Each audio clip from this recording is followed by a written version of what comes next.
Hello viewers, my name is Tui Ogedengbe. If you're a big fan of action-adventure movies, Rambo Last Blood is currently playing in the theatre. It is the fifth installment of the Rambo franchise, starring three-time Oscar nominee Sylvester Stallone. It began in 1982 with First Blood. That movie became a critical and commercial success. It spawned the 1985 sequel, Rambo First Blood Part 2. And in 1988, the third Rambo movie is released, titled Rambo 3.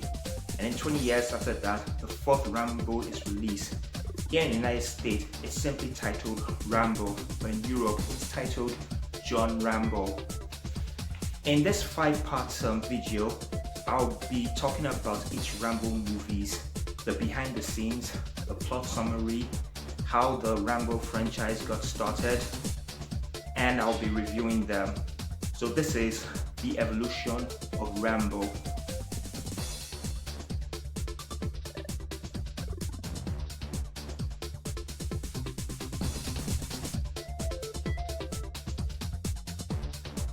Okay, let's begin with the movie that created the legend of Rambo. Today's episode, I'll be talking about First Blood.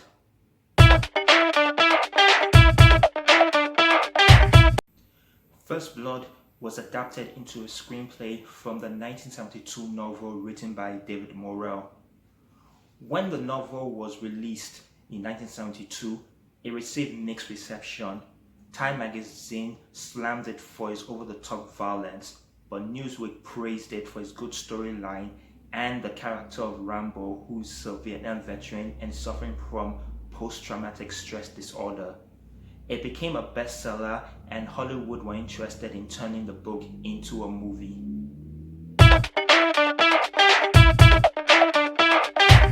The journey to turn the book First Blood into a movie didn't just begin in Hollywood.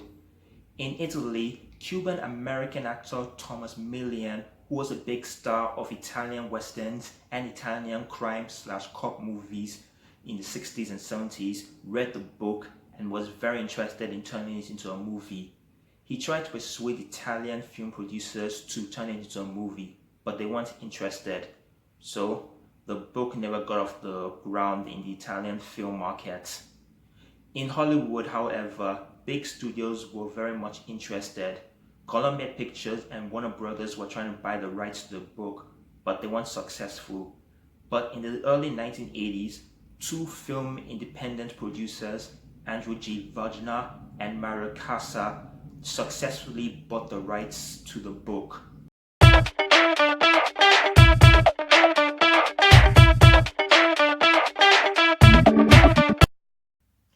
The book First Blood was finally adapted into a screenplay written by Michael Kozel and William Sackham. Many actors were considered for the role of Rambo, from Steve McQueen to Dustin Hoffman. Steve McQueen was very interested, but he was turned down because they told him that he was too old to portray a Vietnam veteran. Dustin Hoffman was chosen despite that he was 7 years younger than Steve McQueen. However, Hoffman turned it down because he didn't want to portray a Vietnam veteran who was a merciless killer. Then they went to Sylvester Stallone, who just got off from making 2 successful Rocky movies. Stallone was very interested, but he will only take the role if they allow him to rewrite the script and turn Rambo into a sympathetic character. Wagner and Casa agreed, and Stallone was given a credit for being a co-writer. First Blood began its production. It was filmed in British Columbia, Canada. The shoot was not an easy one for the film crew and the actors in it, especially Sylvester Stallone, who had to go around almost shirtless in a very cold weather in Canada. He also got himself injured doing his own stunts. He broke his rib when he performed a dangerous stunt where he fell off a cliff and landed in a bunch of trees. But despite the difficult shoot, First Blood wrapped on time, and the movie got released on October 22nd, 1982.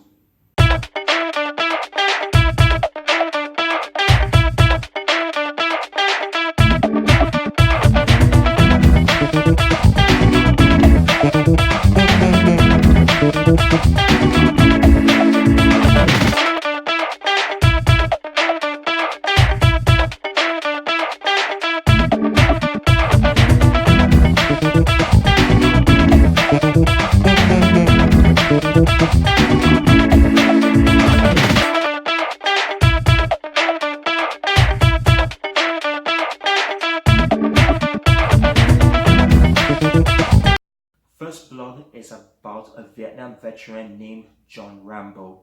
He hitchhiked from town to town. As he wanders in a small town called Hope, Washington, he's picked up by the chief of police, Sheriff Will Tinsu. He drives Rambo out of Hope and tells him not to return, but Rambo ignores his warnings. Rambo wanders back into Hope, and the sheriff is not too pleased about it. He tries to get Rambo to show him his identity, but Rambo shoves him, and Tinsu promptly arrests him for vagrancy, resisting arrest, and carrying a concealed knife. As Rambo is taken into custody, he's physically abused by the policemen. It reminds him of his days in Vietnam when he was a prisoner of war, as he was beaten and tortured by the Viet Cong.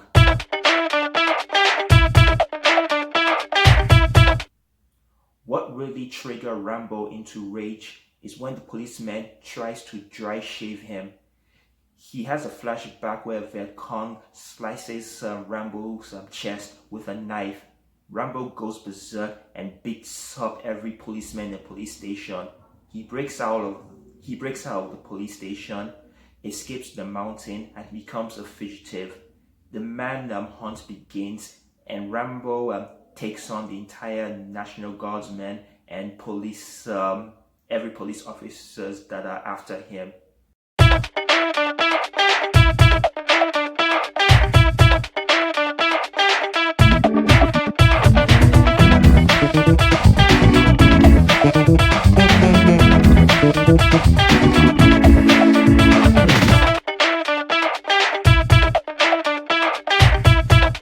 Every law officers and local military men fails to capture Rambo.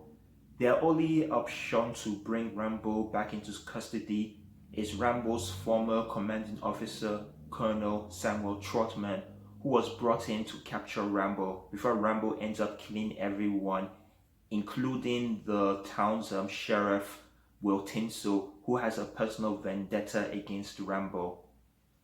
I first saw this movie First Blood in 1986. I was 6 years old, and it was the second Sylvester Stallone movie I saw after Rocky II.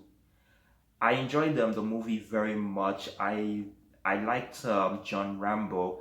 I didn't like the harsh treatment he got from the policemen. Now, as a 6-year-old, I didn't understand anything about Vietnam, but I knew that John Rambo was a soldier, and I also understood the police brutality. So I rooted for Rambo to kick the policemen's asses, but I was not a big fan of him killing anyone. But thank goodness that it didn't really happen in the movie. Spoiler alert for those of you who haven't seen it. But this movie is the best of the 5 Rambo movies. When it was first released, it got mixed reception, but it became a box office success, grossing $125 million. Sylvester Stallone's performance was praised by critics, saying that it was his best performance since Rocky. There was also some praises from 2 actors that portrayed Sheriff Will Tinsu and Colonel Samuel Trotman. Brian Denley, who portrayed Will Tinsu, was a struggling actor. His role as Will Tinsu got him much fame and more character acting roles. He received critical praise for his performance. And Richard Crenna, who portrayed Colonel Samuel Trotman, before he did this movie, he was already a big-time movie and television actor. But his role as Colonel Trotman was forever his most memorable role. Now, before you viewers end up going to see Rambo Last Blood, please, I urge you to watch First Blood if you have not seen it, and also watch the follow-up sequels. Alright, now that's all I have for this video. On my next episode, I'll be talking about the 1985 sequel, Rambo First Blood Part 2. So until then, I'm Tui Ogedengbe signing off.